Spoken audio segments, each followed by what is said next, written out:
Salut, c'est Benjamin, j'espère que tu vas bien. Alors aujourd'hui, on va voir 7 secrets pour avoir un CV en béton armé. C'est important d'avoir un CV qui soit au top. En fait, ça facilite la vie de ton recruteur, ça augmente sa confiance et ça t'aide du coup à décrocher plus d'entretiens. Alors, mais juste avant de te parler de tout ça, moi je voudrais t'inviter à t'abonner à la chaîne si tu l'as pas encore déjà fait. Je fais 2 vidéos par semaine sur la recherche d'emploi. Tu trouveras plein d'astuces, de conseils pour trouver un emploi rapidement. Dernière chose, pour les plus sérieux, les plus motivés, j'ai une formation par email. Tu peux t'inscrire dans le lien qui est en dessous de cette vidéo. En t'inscrivant, tu recevras un mail chaque semaine dans lequel je partage une astuce, un conseil, une méthode pour trouver un emploi. Mon meilleur contenu est dans cette formation par email. Si tu cherches un emploi et que tu veux accélérer cette recherche, c'est là que ça se passe. Clique sur le lien en description. La chaîne YouTube n'est que la partie émergée de l'iceberg. Mais passons maintenant aux 7 secrets pour un CV qui cartonne. Allez, on se jette à l'eau avec le secret numéro 1. Alors, le secret numéro 1, c'est d'inclure entre 5 et 10 mots-clés dans ton CV. C'est important parce qu'en fait, les recruteurs vont chercher les candidatures sur les job boards ou dans leur logiciel de recrutement et ils vont utiliser en fait ces fameux mots-clés pour faire ressortir les CV. C'est aussi important parce qu'il y a de plus en plus d'algorithmes qui vont analyser les CV et qui vont permettre de trier en fait les différentes candidatures. On estime qu'aujourd'hui à peu près 30% des entreprises utilisent ce type de logiciel et d'algorithmes dans leur process de recrutement. Alors, pour intégrer des mots-clés qui soient les plus pertinents possibles, tu as plusieurs axes de recherche. Premièrement, tu peux penser aux méthodologies que tu utilises dans ton travail. Tout ce qui va être méthodologie Lean, méthodologie Scrum ou les méthodes agiles. Tu peux également utiliser les logiciels métiers.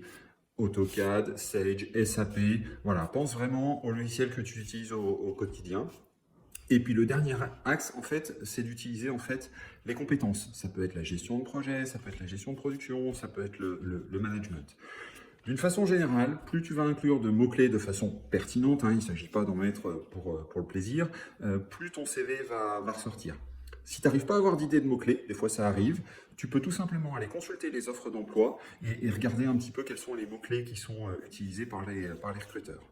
Voilà, donc inclus des mots-clés, et puis nous, on passe au secret suivant.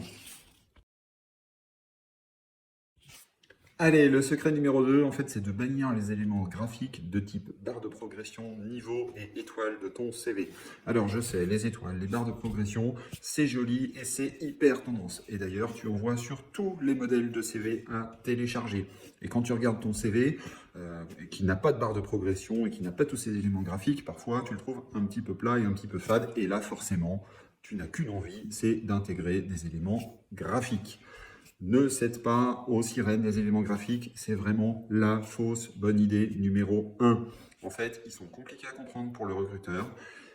Très concrètement, ça veut dire quoi 80% de compétences sur Excel? Ça veut dire que tu sais faire des tableaux croisés dynamiques, ça veut dire que tu sais faire des macros, ou même carrément que tu sais faire du VBA. Voilà. Alors ton recruteur, il comprend pas forcément, c'est pas forcément très lisible. Et puis, les alliés des recruteurs qui sont les algorithmes, ils comprennent eux pas du tout, parce qu'ils passent à côté, ils savent pas du tout ni le lire ni l'interpréter. Donc, essaye de faire des choses qui soient simples, des choses qui soient compréhensibles par les humains et par les algorithmes. Allez, on passe au secret numéro 3. Le secret numéro 3, c'est d'utiliser une photo professionnelle. Tu serais surpris de voir combien de CV comportent encore des photos liées à un mariage ou à un baptême, ou en tout cas un événement personnel.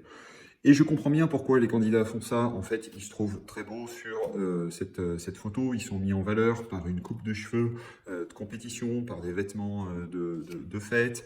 Et honnêtement, ce serait un petit peu dommage de ne pas utiliser de si belles photos pour se mettre en valeur sur leur CV. Oui, sauf que non. Non, parce qu'en fait, ça se voit que la photo, elle est tirée de son contexte normal. Et on est bien d'accord, tu mets pas un nœud papillon tous les jours pour aller travailler. Tu fais pas partie des 0,5% qui mettent un nœud papillon ou une cravate. Et puis si tu es une femme, on est bien d'accord que tu n'as pas tous les jours une coupe de cheveux digne d'une vedette américaine. Alors, le plus simple, en fait, c'est d'utiliser une photo de face sur un fond uni avec une tenue vestimentaire professionnelle, celle que vous pourriez mettre pour aller travailler tous les jours. En fait, ta photo, elle doit te représenter telle que tu vas être en entretien. Voilà, c'est tout simple. Allez, on passe au secret numéro 4.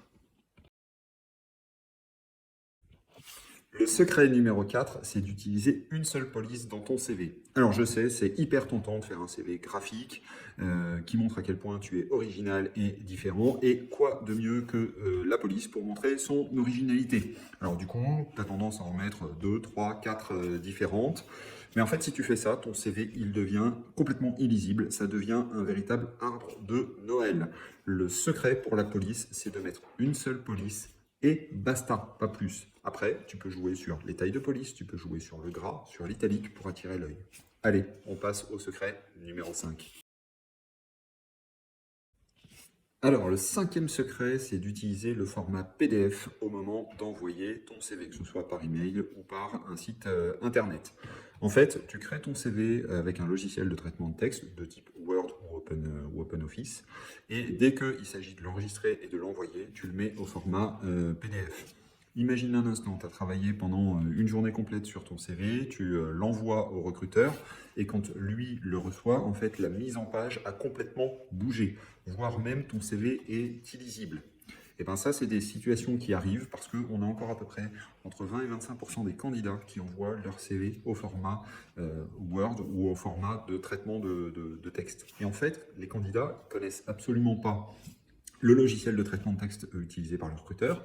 Ils ne connaissent pas la version du logiciel et ça peut bouger en fonction des versions du logiciel. Ils ne connaissent pas les polices qui sont installées. Voilà, donc imagine un instant que ton CV ne soit pas lisible. En fait, ta candidature, elle est inexploitable. Dans les pires des cas, il arrive même parfois que le CV se transforme en caractère chinois ou japonais. Je te promets, c'est du déjà vu. Dans ces cas-là, il est tout simplement pas lisible. Donc la seule solution qui se présente pour être sûr que ta mise en page ne bouge pas, c'est de transformer ton CV en PDF. Alors, le sixième secret, c'est de faire attention à la taille. Alors, mesdames, je sais, vous nous répétez sans arrêt que la taille ne compte pas, mais honnêtement, je ne suis pas d'accord avec vous. Avoir le plus petit, c'est hyper important. Je parle de fichier de CV, bien évidemment. Hein. C'est la garantie qu'il va passer dans toutes les boîtes mail possibles et imaginables et dans tous les systèmes informatiques. Alors, je vais te proposer un petit exercice pour jouer. Ferme les yeux un instant et imagine que tu es un recruteur. Tu viens de recevoir un CV, tu cliques sur le fichier et là, l'ordinateur d'un coup se met à ramer, il ne se passe plus rien, la connexion est plantée. Et au bout de 2 longues minutes, et crois-moi, 2 longues minutes, 2 minutes face à un ordinateur planté, c'est très très long, c'est très frustrant, tu reprends enfin la main sur ton ordinateur. Et là, qu'est-ce qui se passe à ton avis? Eh ben, il se passe une chose très très simple, tu maudis le candidat qui t'a envoyé un fichier qui est trop lourd, un fichier qui fait 4 mégas, ou qui fait 1 méga, peu importe, hein, peu importe la taille. Donc ton CV, en tout état de cause, il doit jamais dépasser 250 kilo-octets. Alors je sais, tu vas te dire, mais t'es complètement fou, comment je fais pour avoir une photo qui dépasse pas 250 kilo-octets? Il y a une astuce toute simple en fait, dans les traitements de texte, tu peux compresser les fichiers images que tu insères dans un document. Il y a une deuxième astuce qui est importante, si tu n'arrives pas malgré tout à compresser effectivement les images, tu peux utiliser un logiciel en ligne qui s'appelle I Love PDF et qui te permet de compresser tes fichiers PDF. Allez, on passe au secret suivant. Septième secret, si tu parles une langue étrangère de façon courante ou de façon maternelle, tu peux en fait le mettre en valeur d'une façon qui est très efficace, simplement en intégrant ton CV dans la langue en question, dans le fichier de ton CV. Ce qui veut dire que tu vas avoir une version française et une version dans la langue étrangère. C'est hyper convaincant pour un recruteur. Comme ça, il ne se pose pas la question de savoir si c'est un vrai niveau d'utilisation de la langue ou si c'est juste pour l'affichage. Et tu peux même parfois envoyer ton CV uniquement dans la langue qui est demandée. Là aussi, c'est quelque chose d'hyper convaincant. Voilà, on a balayé les 7 secrets pour un CV qui cartonne. Donc, si tu appliques ces 7 secrets, ton téléphone va sonner, tu vas décrocher plus d'entretiens. Donc, passe à l'action en essayant différentes choses mentionnées dans cette vidéo. J'espère que cette vidéo t'a plu. Si j'ai oublié quelque chose, dis-le moi en commentaire. Peut-être que tu fais d'autres choses qui fonctionnent. Donc, dis-le moi aussi en commentaire. Et encore une fois, si tu veux aller plus loin sur ces sujets, mon meilleur contenu, je l'envoie par email, donc clique sur le lien qui est en description. Je te souhaite plein de succès et je te dis à très très vite.